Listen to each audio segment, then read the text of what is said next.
And the right days are here. My Sunday one chat so sincere. Oh, Sunday one so true. I love you. Yeah.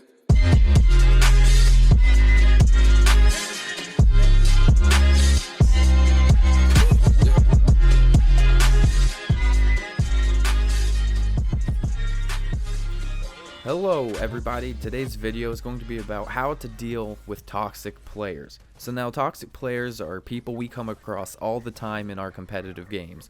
Unfortunately, it's just the nature of playing online. On my past few videos, I've been seeing a lot of comments about dealing with toxicity, and someone recommended to me that I should make a video on how to deal with the toxic players, and that user was MLGDan17, so thank you very much for the video idea. After playing thousands of games of competitive Overwatch over the past 4 seasons, I've been able to see the most common forms of toxicity over and over.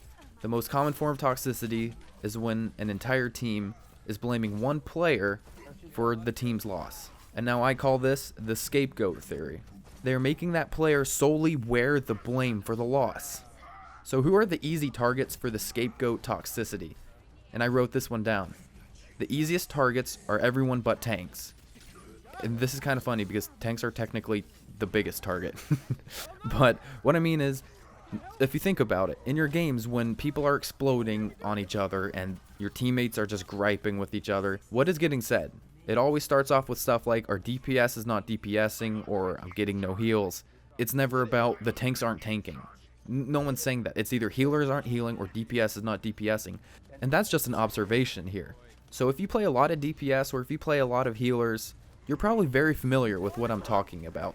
So how does this even happen? Well, why is someone a scapegoat anyways?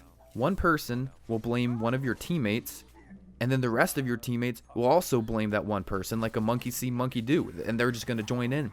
So how does that even happen? Why were you blamed for this loss? When someone loses and they had a bad game, they want to shift the guilt and the blame off of themselves onto someone else. They want to act like, oh, it's not my fault. No, it was just my unlucky teammate, and it's this guy. It's our McCree wasn't DPSing. Our DPS could not DPS, and it's McCree's fault. And then your teammates are like, you know what? Yeah, McCree didn't get that many kills. It's McCree's, and then they all just start jumping in on the McCree, just because one teammate said that, because they're trying to feel better about themselves, even though they had a really bad game. And that's how fast it happens. Right there, you just became the blame out of nowhere. You may have even had a decent game, but perspectives are all different in a 6-man team. So here's the thing you have to keep in mind. So I'm not going to sit here and lie through my teeth and just tell you, oh, well, you just have to get over it and you just don't let it affect you, because that's such a stupid answer, and it's not true. When you're getting yelled at by your teammates, and I've had this experience many times, when you're getting yelled at by your teammates, you're starting to get thrown off your mental game.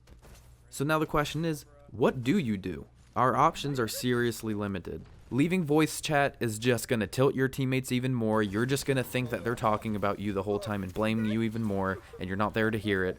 And so you're off your mental game. Your teammates are pissed off, and they're off their mental game now because they have the attitude now of, oh, we're just going to accept this loss, I guess. Fake the confidence. You can turn this around. You can stay in voice chat. You can try to not let it affect you as much as you can, but you have to stay positive, because at the end of the day, if we are going for the win, you have to stay positive. Still reason with your teammates. Still be willing to switch. Still be whatever. If you're going for the win here, this is how you deal with toxic teammates. What is the enemy of toxicity? It's positivity. When there's a whole bunch of people kicking you while you're down, they're just throwing you under the bus, and you start fighting back with positivity, they're gonna be speechless. When you still have a great attitude, and this is the freaking hardest thing to do, when you hit them back with positivity, and you are making it clear, crystal clear, that you are not being affected by what they are saying, they instantly stop because they realize it doesn't matter anymore. What they say to you does not matter anymore because it will not affect you. You are going to be positive. Your mind is clear. You are going to win the game, and you will work with your team to win the game. And once they understand that, once they see that you will not be affected, and this could be completely a lie too. You can just completely lie. You can fake the confidence. So when you match those two things together, your teammates really do shut up. And so I know a lot of you probably weren't expecting this, and that though these have been my favorite comments over the past couple days, is that When people, they say they click on my videos, they expect clickbait or they expect some cheesy advice and just, oh, it's another video about how to rank up, and then they always comment saying, but there was actually really good advice. One of these points I had actually never seen or heard of or thought about before. This is what I hope this video is, because I'm sure that there's other videos about toxicity out on the internet, and they're always like, just get over it, or just try not to let it affect you. At the end of the day, no, that's not me. What I'm telling you is fake confidence and be positive. Yeah, it's starting to become a thing on my channel where I'm saying be positive about everything. And I hope that settles in, because that is a true factor to winning these games. And that's how you deal with toxic players. Fake that confidence and be positive. You will shut them up. I know this advice is going to help you, because I've been able to manage a win. I turned the game around.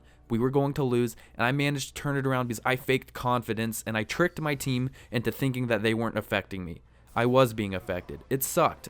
So that's what I have for you guys. It's going to be a little bit of a shorter video. I'm going to try to keep this one from like 5 to 7 minutes. I know the last one I had was 10. I am sorry about that. I just want to give you like 20 seconds. Just Nateson to subscriber. Just a little talk here. Recently, we hit 10,000 subscribers, like yesterday.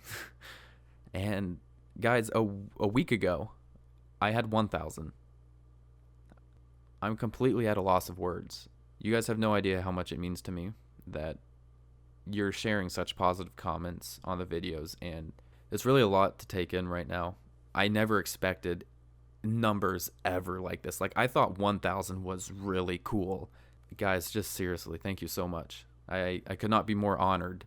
I hope you guys all seriously have an amazing rest of the day. Go be positive in your Overwatch games, and I hope to see you in my lobby. Take care, guys.